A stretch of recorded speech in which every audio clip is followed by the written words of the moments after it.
Welcome to Geek View Tavern. Pull up a bar stool and have a seat, as this episode responds to demands from scores and scores of Ultraverse fans across the globe. Presenting here, the panel discussion from Comic-Con International 2023 in San Diego, celebrating the 30th anniversary of the launch of the greatest superhero universe of the 1990s, the Ultraverse. I'm your host and bartender, Dave Olbrich, former publisher of Malibu and the Ultraverse. This is your chance to feel like you're right in the panel room with us, including the videos that played before all the talking started. If you want to skip the pre-panel video, I'll put timestamps in the description below. But you probably don't want to miss Editor-in-Chief Chris Ulm playing the part of a comic book retailer. Remember to like the episode, leave a comment below, share it with friends, and please subscribe. Okay, without further ado, let's get this show on the road. Skeeter, start the panel.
Fishing all day, all night. Presentation followed on the arrival. Antoine, come back! I love you! Ultraverse comic books on sale today. Comic book store. Let's go. They couldn't be there in 38 for the launch of that Super Guy, or in 62 for the launch of that Spider Guy, but they can be there now for the birth of the Ultraverse. Whoa!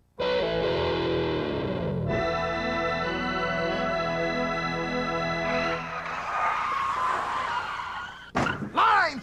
That way!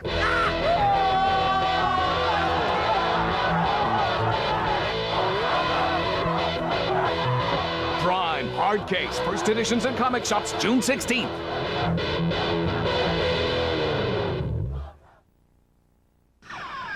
Jump! Jump on now! Jump! Jump on now! Jump! Jump on now! Jump! Jump on now!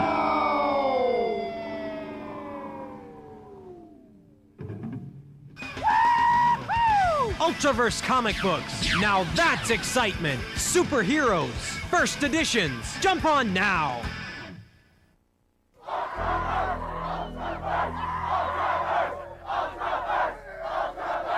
You sure about this? Ultraverse Comics. Let's do it.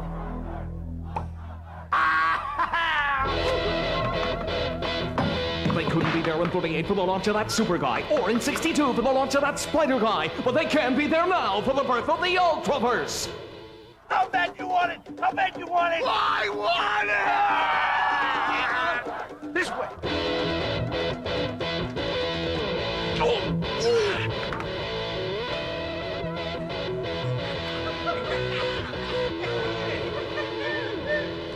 Ultraverse, please. Oh, sorry. All sold out. Wait, this is a commercial. Commercials always have happy endings. Just kidding. Prime hard case, first editions in comic shops June 16th. There we go. So those were the TV commercials that we ran and some promotions we did for the Ultraverse. Welcome. I'm Dave Olbrich. I'm the host and bartender at Keep You Tavern. I was also the publisher of the Ultraverse, and these are my dangerous cohorts here. I'm going to have them introduce themselves. Oh, hi, Hank. I didn't see you coming in. So I'm going to have everybody introduce themselves, tell us what they did during the Ultraverse era, and maybe pick a favorite character. How's that? I'm going to put Hank on the spot first. We'll work our way back this way. Sure. So I'm Hank. I was the line editor on the Ultraverse. I probably like Freex the most, and had a soft spot for the solution. But Freex was it. Freex was my champ. I'm Kurtis Fujita. I was a color designer on some of the Ultraverse books and also an editorial assistant on Emerald and Man. And my favorite book was probably Prime. I'm Marc Truex. I did not work on the Ultraverse, but I'm the host of the UltraMonthly podcast, where we try to keep that banner waving, alive and well, 30 years since. Favorite character though? I'm gonna go with Hardcase. You know, when you're a kid and you're younger, you tend to gravitate towards Prime because he himself is a kid, but now that I'm getting older, I just look at these silly kids and I resonate with Hardcase and how frustrated he gets with young Ultras. I was money trouble. Yeah. It's very relatable. My name is Larry Welch. I was the staff inker that worked in the art department, and I think my favorite book was also Freex. I'm Tom Mason. I'm one of the founders of Malibu Comics, and you'll be here too. And one of the founders of the Ultraverse and co-creator prototype of my favorite character is Lord Buckley. Lopresti. I was the artist and sometimes writer of Sludge, and Sludge is my favorite Ultraverse character. I'm a little disappointed that no one else said that. I'll get over it. But Lord Pumpkin, that was my second favorite. So, we were close. You were the first guy to draw it. That's right, I was, and there's some controversy that I actually designed the character. But let's not get into that right now. Yeah, I'm Dave Olbrich, I was the publisher, obviously, and I think my favorite character was probably Firearm at the end of the day. I thought I kind of gravitated toward ground level heroes and a regular old guy trying to navigate the world of Ultras. Fascinating, and I thought Chief Robinson did a great job. And he killed things. Yeah, and the art stuff. Yeah, so that says a lot more about you than earlier in the show, Mr. Ohm, our editor-in-chief, was here, but he had to return home. And thank you all for coming, by the way, finding your way out the farthest reaches of the convention to come down and see us. We really appreciate that, and that part feels really good. Thank you so much. Malibu started in 1987, publishing comics, and we had all sorts of nonsensical logos and different imprints. And then there's a picture of me and Tom and Chris and Scott when we were all much younger and much thinner. And we had a bunch of stuff we did before the Ultraverse. So 6 years where we were publishing comics, trying to compete with Marvel and DC and Marvel, DC, and Dark Horse and Eclipse and Kimiko. And we even published a Walking Dead comic before Robert Kirkman. Not that that matters much. Tom, do you want to quickly do the origin of the Ultraverse, at least up to Chris's manifesto, quick? Yeah, so we had published the Image comics, we had launched the Image comics imprint, and then when they left, we had merged with a video game company called Acme Interactive, which then became Malibu Interactive, and that brought a guy into our orbit named Bob Jacob, and he was interested in doing something that was like Image, but that he would own and would be owned by the company, and would be sort of a line-wide group of superheroes that he could then make video games out of. And so then that led to Chris Helm's Manifesto, which was an actual written document called Chris Helm's Manifesto, which is about 8 or 9 pages, where he sort of lays out the 3 different types of things that we could do, and one of them was the creation of a connected superhero universe that would sort of build slowly over time, and all the titles would connect, and all the characters would connect, and it would all be set in the same world.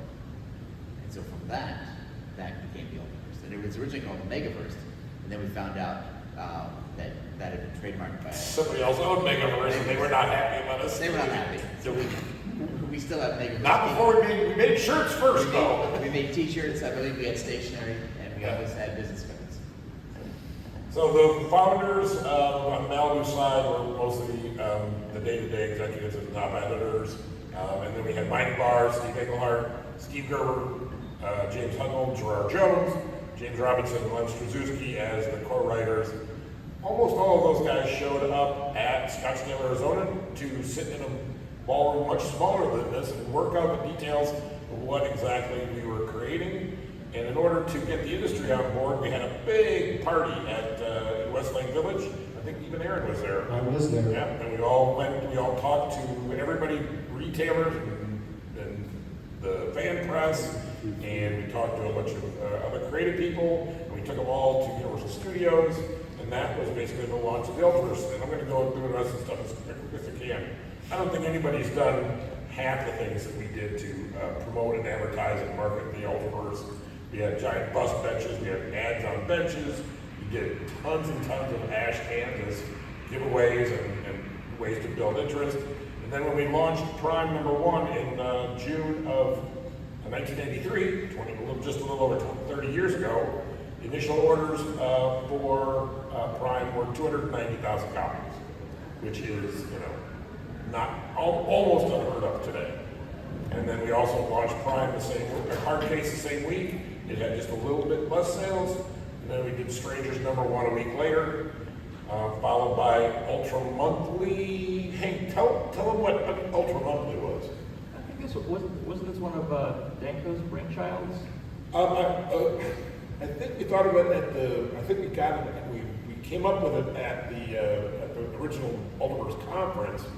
But do you remember what it was? Yeah, it was sort of like it was a magazine that was set in world, so it was a magazine that you would conceivably get if you lived in the Ultraverse version of our world. Yeah. So they had, Hard Case was like a stuntman actor turned hero, right? So they had articles about him. They had articles about like strange teen creatures, Yeah, like if it were Time magazine or Newsweek back in the day, but set in the Ultraverse. So we actually did a magazine like that. It was very cool. There's the first cover to Freex. I love the fact that we let Walter Simonson's artwork cover up the X. It's Freex, not Free X, which is also a fun little thing you could hear when people talk about the Ultraverse. Mantra #1 by Mike Barr, and one of the very first things Terry Dodson did. Terrible cover. Oh my gosh, and then we had a live action Mantra that would go to conventions. And Carolyn was just the funnest person to be around ever. Did you ever spend some time with Carolyn? Oh yeah. Yeah, she was great. But anyway, she really got it. She's showing her affection for Chris. That's what I call it. And there's Prototype. This is something Tom Mason co-wrote. Our version of Iron Man. And then kind of our take on the X-Men, kind of. Tom and I and Chris kind of created it, and then we handed it off to Steve Gerber. Tom. Yes. Tell them what happened to the Exiles. So Exiles was a book that we had in development, and we hadn't done anything with yet. And the original Ultraverse conference in Scottsdale, Gerber said that one of the things he wanted to do was he wanted to, when characters in the universe died, he wanted them to stay dead, so it wouldn't be like a stunt. And so what we decided to do was, wouldn't that be a great idea to create an entire book where everybody dies and we just stop publishing the book and they never come back. And then it became a marketing thing of how do we convince people to not know that's going to happen? How do we hold on to that surprise? So we created Everybody Died in issue 4, but we actually fake created issues 5 and 6 and solicited them through Diamond and pretended as if the story was going to continue. And so when issue 4 came out and Everybody Died, that was the end of it. There was never an issue 5 and never an issue 6. Then we just sent a note saying, sorry, we canceled it. Yeah, we canceled it. It's all done. And we got some angry phone calls from from the distributors who had already collected orders for issues 5 and 6. And they, what are you guys doing? What happened? Why did you do that? And we said we wanted to keep it a secret. If you had a better way for us to keep a secret in the information age where everything is revealed, what would you do? So they knew they'd have spoiled it if we let it out, but we couldn't let it out. Curtis, you were kind of a fan back then, and working in the office, making Tom's photocopies and stuff. So what was your reaction when the Exiles thing went down, like as a fan? Well, it was interesting because when I started, it was pretty early on. It was back when it was Malibu Graphics. Right. And I would see the Exiles book, and it was kind of like shelved, if I remember correctly. It wasn't necessarily originally to be part of the Ultraverse. That's right, created before the Ultraverse. Yeah. And so it was this book with great pencils by Paul Pelletier, and you would just see it in the filing cabinet. And then all of a sudden, you find out it was coming out with the Ultraverse. And yeah, that just completely blew me away. I mean, it just axed everybody in that issue. It was amazing. Really, really cool. So Mark, you were reading the Ultraverse at that point. Were you an Exiles reader? I really enjoyed the Exiles title. I thought the way you used the Theta virus as like this concept for bringing in powers, but it could also be like ultra deadly, was super neat. Ghoul, great character, that is the only one that survived because he's already dead. Yeah. Yeah, it's a fun way to bring him into the fold with the rest of like the Ultra Force. I absolutely love the Exiles title. Yeah. What was your reaction when they all died? It was terrifying. Terrifying? Okay. Terrifying.